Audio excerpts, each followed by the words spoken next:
Listen, man, so there's a lot of people, a lot of big names that we should have already come across. And then there's a lot of big names in the series that we've met already that are stuck in NPC jail. Go figure. We got the new thread. Big name servants that have yet to make their debut. From the original Fate Stay Night, we got famous heroic spirits like King Arthur, Heracles, Gilgamesh, Cuchulainn, Medusa, and the most famous one of them all, Ymir. That was crazy work you just did with your mouth right there. Fast forward 20 years in the future and we have 300 plus servants in FGO alone. So I'm curious, is there any more famous servants that have yet to appear? Or do we have them already? Who's the most famous heroic spirit that has yet to come to the world of Fate? Ones that you're shocked haven't been made into a servant yet. By the way, if you haven't already, make sure you guys sign up for the Patreon. You get access to early content and priority on your request. And there's a lot of people like this. This kind of just goes back into that conversation of, do they take too long to make good on their promises? And are they actually going to come back around on that, or just continue to leave that uncooked? There's a ton of huge figures that we should have had already that I'm really surprised that we haven't seen. More than likely because we're not far enough into the story yet, but I think there's some, just given the people that they chose to work with already, that they don't plan on using at all in FGO in particular. Now I can't speak on what they're gonna do with other series, but as far as FGO goes, it's hard to reason certain figures at this point, like a lot of biblical figures, for example. But who knows, they did hit us with the random pseudo version of Noah out of FGO Arcade for no apparent reason at all, so all hope isn't lost just yet. As far as the most famous person goes, that's a really good question, because it would have to be somebody that everybody knows. Even if you don't know them, you've at least heard of them in name. Mr. Worldwide themselves, and that's across every culture. The problem is every culture isn't as perpetuated as all the others, especially depending on where you're from. Like, I for sure wouldn't have learned about a lot of these people if I didn't do that deep dive myself, because they're not really put out there like that. But taking this into account, if I look up the most famous person in myth right now, it gives me Odysseus and Heracles. Now for Odysseus, I was surprised that it gave him, because it feels like the background of Odysseus would be very pocketed to the Western world, at least as far as I could tell. If I take Odysseus to the East, I don't think they really give a fuck about Odysseus like that. And we already have Odysseus, and even when he was released, I don't think he had as much impact as he should have, and I definitely don't think that he had as much impact as other characters. As a matter of fact, when we talk about LB5, the star of the show, usually the one that I hear the most, isn't Odysseus, it's Jason, it's Wodome.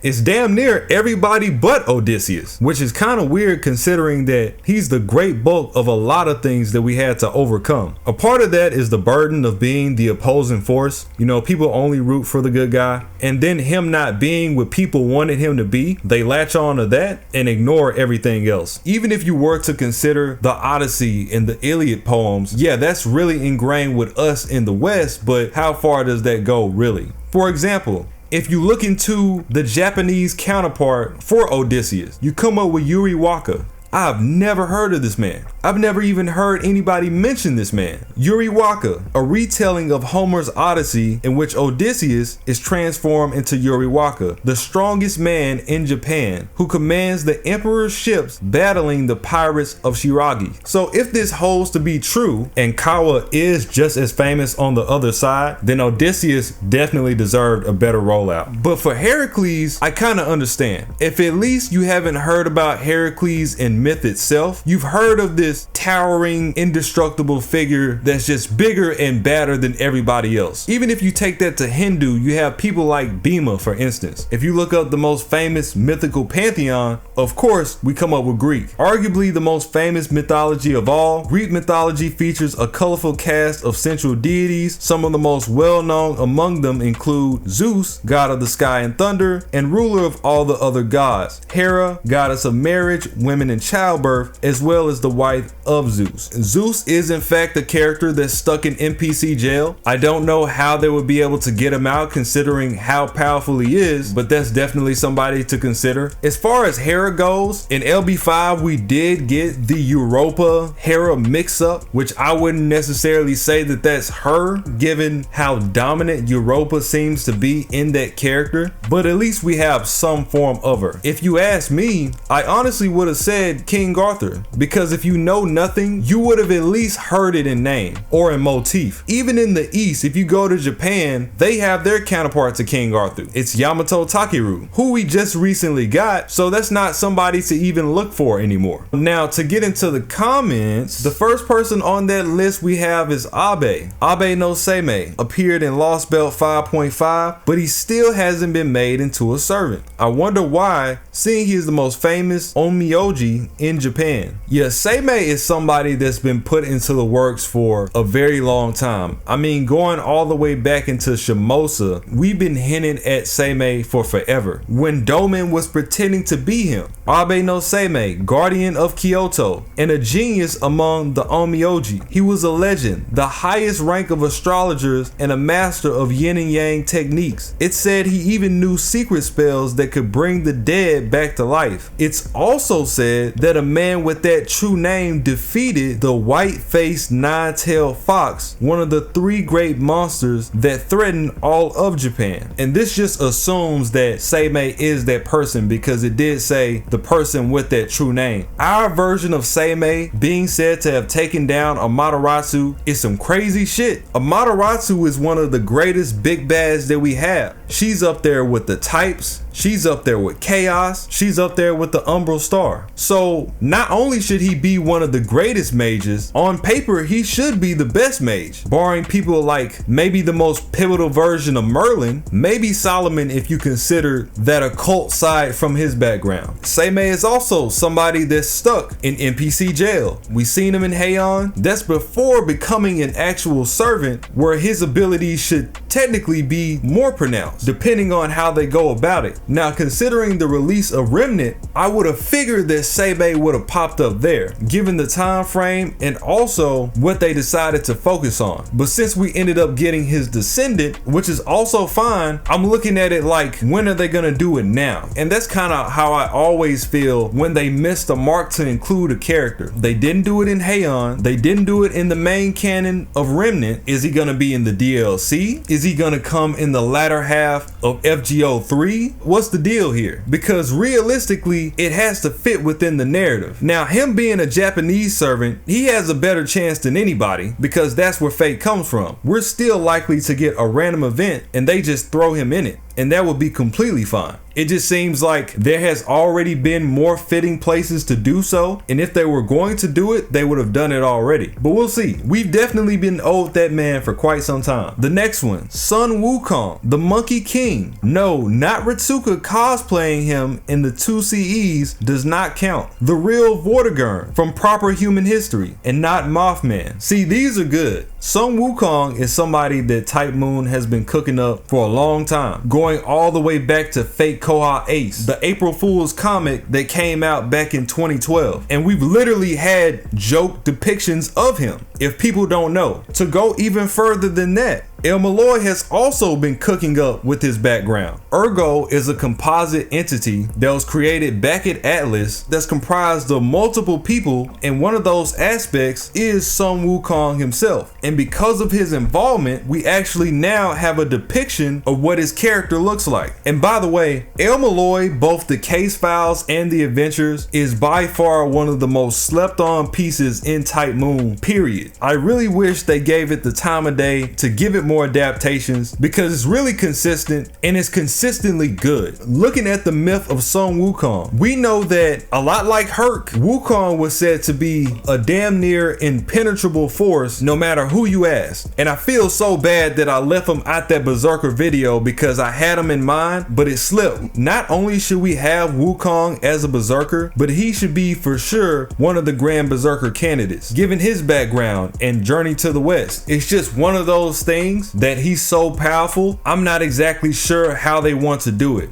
And that's likely the reason that they created Ergo, because that's probably one of the only ways we can get him. And I really like the way that Ergo is designed, so I can't really say that I'm mad at that, but we definitely should have him. Vortigern, also a really good choice. Going back to the Garden of Avalon, Vortigern was supposed to be damn near unbeatable while being jumped by some of the most powerful spirits that we have across a great span of time. Now, I myself love what they did with the Oberon Vortigern mix, but I wouldn't be mad if we got him too. Also wouldn't be mad if we got Lucius. Same thing. Those are just some of those people that are often unspoken of. We hear about them in Prototype, but we need to actually see that in FGO. The next comment, we have Jason, Heracles, Achilles, Medusa, Andromeda, so many Greek heroes, but we don't have the first of them all, Perseus. Now, prior to this time, I would have completely agreed, but given the fact that they just released Andromeda, which is his wife, I'm looking at that like this is a play up to him coming out. So I'm not gonna complain about Perseus too much. I think they definitely have him in the works. And we know this to be true. We've been through this on the channel already. They data mined Perseus years ago, like way back when. We know that he exists, they just haven't put him out yet. He's also in Fate Prototype, actually. So all they would have to do is just transfer his character over. It's not even like they would have to build it up from scratch.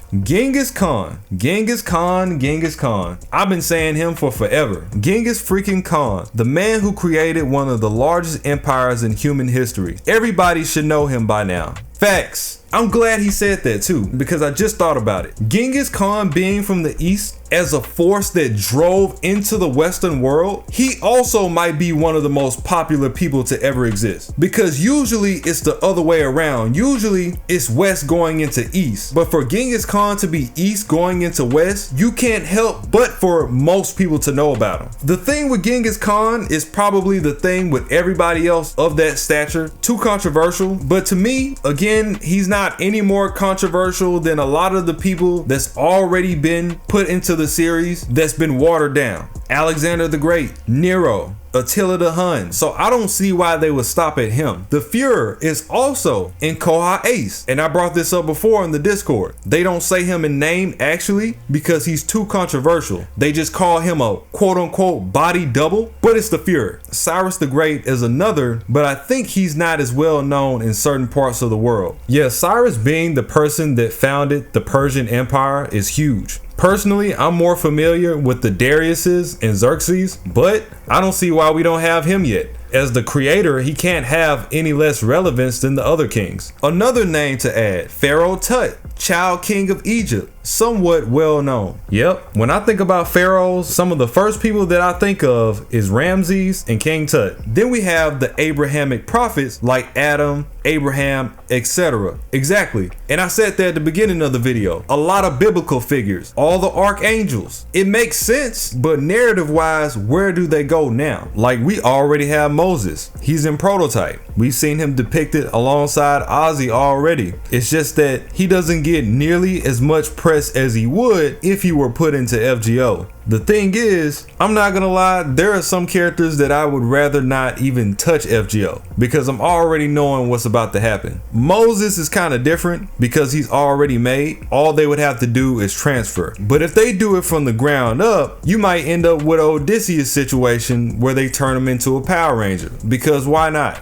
You know, not a big name, but I thought it would be nice to bring awareness to this mythical figure, King Gasar of Tibet. Think of him as Tibet's King Arthur, or India's Rama, or China's Sun Wukong. His epic is apparently very long. So for Gasar, the Buddhist tone of a number of passages in the epic can thus be explained as an attempt at exploiting its popularity among the nomads and peasants of Tibet to spread the Buddhist doctrine further. At a more esoteric level, Gasar's battles are sometimes represented as a symbol of the Buddhist followers' struggle toward enlightenment. And I can already see this working its way into the Chinese spirits that we already have. We have a bunch of Buddhist figures already. We had the literal Buddha himself back in Fate Extra. This would just add on to it. The next one, still waiting on Strange Fate to finish, so Alcides can finally be added. Strange Fake is a goldmine of characters, really hoping we see a lot of them come over to FGO. Yeah, the Strange Fake prison is criminal. I'm happy that at the very least we got Enkidu. I want Tsiah Escardos, I want the Horsemen of Pestilence, Richard the Lionheart, my dog. Come on, man. The next one, OG Santa. How do you make 7 Christmas events and still don't release the Santa? And the next guy says Grand Rider Santa win. I've seen a lot of people bring this up. This is also very valid. I feel like Santa is one of the few people that will also cross into the other side of the world. Even if you don't know about him, you've at least heard of him, because with the infatuation and just the outright general push on everybody else, you kind of can't escape Santa, Christmas,